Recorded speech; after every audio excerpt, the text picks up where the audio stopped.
Hello everyone, welcome back to another What If. Last time, we left off with a bit of a conundrum.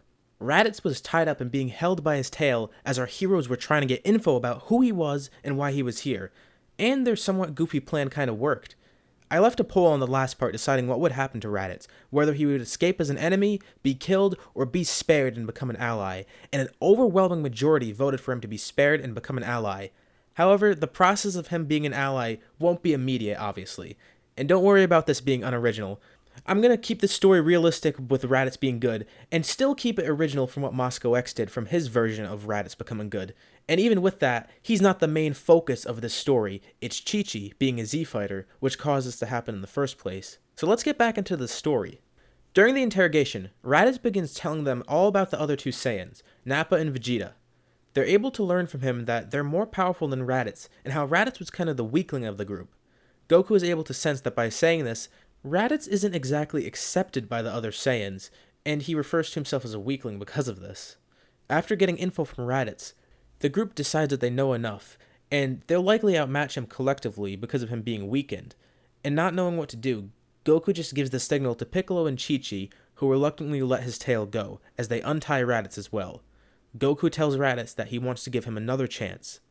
Raditz doesn't really know what to do, because if he attacks them, he knows he'll die in the process. If he runs, they'll find him, even though they're probably not intending on killing him right now. He doesn't know why they kept him around anyways. He could contact Vegeta and Nappa as well, but they take a year or more to come here, and he has no scouter because Gohan broke it from headbutting him. Raditz for now will just go with the flow to see what happens. Goku and the group prepare to train to fight the Saiyans, in case they do come, because they might think Raditz is dead and they're going to want revenge, or they're going to want to get Goku still because Raditz failed to do so. Raditz is off on his own now and is pretty conflicted. He could try to attack again and face inevitable death, or betray the Saiyans and join his brother and have a chance to survive. Besides, from what Raditz spilled during the interrogation, Goku already knows that Nappa and Vegeta never really accepted Raditz anyways, and the Saiyans may not even come to avenge him for all he knows. They saw him as a weakling. Raditz also realizes that if they come to this planet and find him alive anyway, as well as being an ally with Kakarot and not the Saiyans, they might just see him as being too soft to kill his brother, or just see him as a traitor and kill him regardless. Raditz considers this as he's off on his own for a few days, but then he eventually returns to Goku. He's hesitant, but he joins the group in training, and it turns out to be a great decision.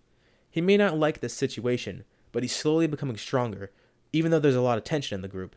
No one except Goku is willing to give Raditz a chance at redemption, so he feels kinda isolated too, and is only really training with his brother. However, training for everyone else is going really well. Raditz made a remark that Earth's gravity is a lot lower than planet Vegeta, which is why Goku is so weak, so that gave Bulma an idea. The gravity training room was built way earlier on, and the Z-Fighters use it from time to time now, but it takes a lot of adjustment. Goku may not be with King Kai, but he still gets stronger with gravity training, and his power level reaches 10k, because not only is he training in the gravity room earlier than he does with King Kai, but he also can train at higher gravity levels, even though he has no Kaioken. Piccolo is also stronger, at a power level of 6k. Tien is up to 5300, and Chi-Chi is actually one of the stronger ones of the group too, being at about 5100. Krillin reaches 4600, and Yamcha gets to 4300, with Gohan being close behind at surprisingly 4000, since he not only has more motivation to fight and train, but he has a different upbringing, so it's gonna mean he wants to actually do this. Like I mentioned in the last part, he wants to be like his mom and dad. He wants to learn to fight like them and become powerful. Even Chaozu gets stronger, and he reaches a power of 1500, which I know that's not that much, but for Chaozu, that's pretty good. Raditz eventually is accepted by the group, but the good thing for him is he was already used to 10 times gravity, so he's able to train at 20 times gravity and above pretty easily, and he increases his power to about 12k, greater than his brother, but less of an increase due to his late start.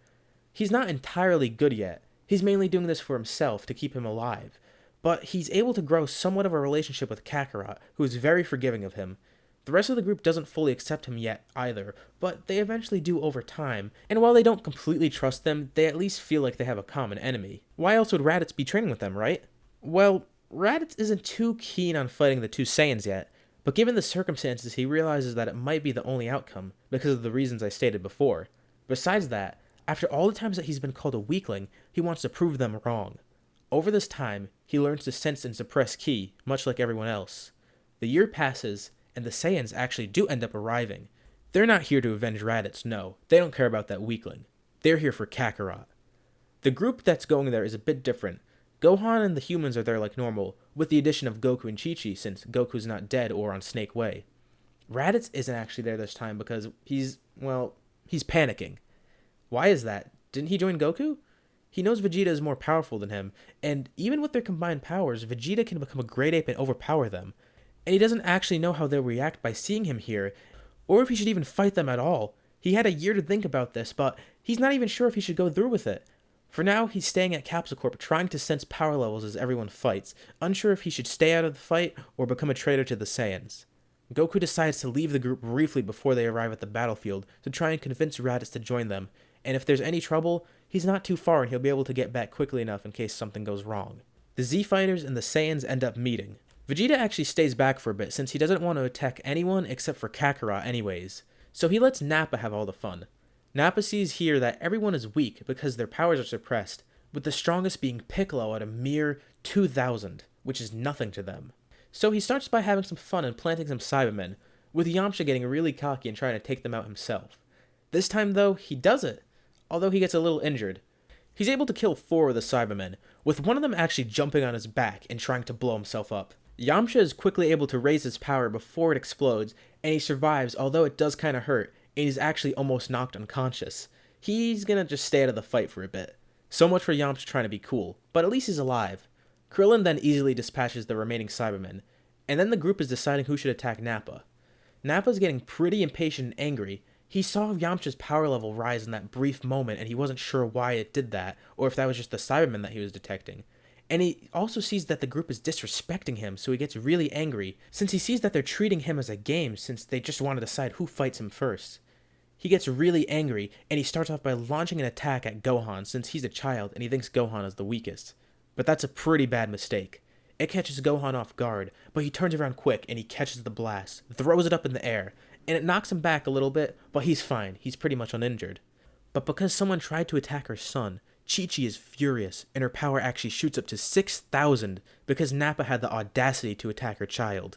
This catches Nappa and Vegeta off guard as their scouters sense this huge power, and Chi-Chi launches herself towards Nappa in order to get payback for what he did to Gohan. He can't react in time.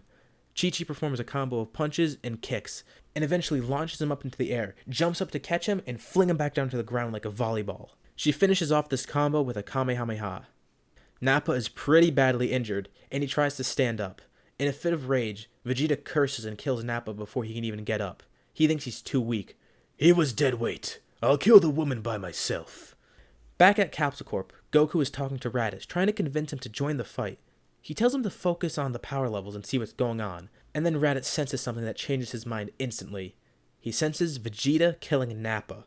That alone is enough to convince him to actually join Goku. That wasn't something that even Goku expected. If anything, Raditz sees now that Vegeta is the true traitor for doing that. Raditz has no need to hide anymore. He's completely justified in killing Vegeta now because Vegeta is no better than him. Actually, worse.